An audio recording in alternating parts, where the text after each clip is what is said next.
Time now for Eyewitness News. Call 12 for action.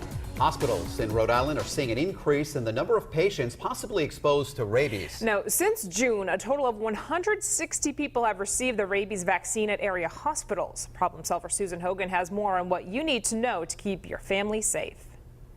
Well, just yesterday, 4 children were treated at Hasbro Children's Hospital for possible rabies exposure. Although there have been no reported cases of rabies recently in Rhode Island, health officials are warning you right now to be on the lookout.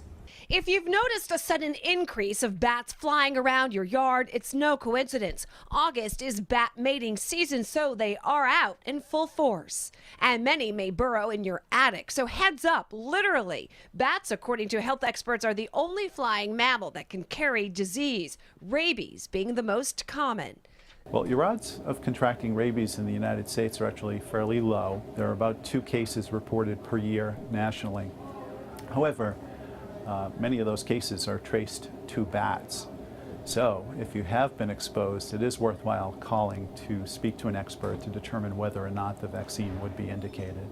What may surprise you is the number of patients being treated for possible rabies exposure. Since June, 160 patients have received rabies vaccinations at area hospitals in the state, with the majority of those being children.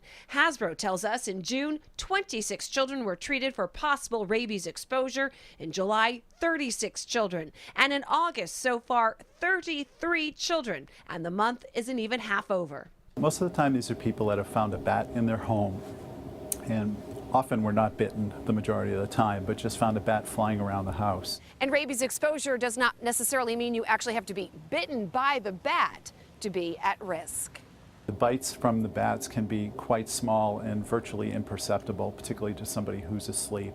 Also, there may have been contact with mucous membranes, for example, the eyes or the mouth, or with an open wound that could result in transmission of the virus. Health officials warn if you come in contact with a bat, whether in your home, your yard, or through your pet, you should contact the Department of Health immediately. A health official will determine if your exposure requires a vaccination. And if you were exposed to a rabid bat and do not get vaccinated, health experts say rabies is almost always fatal.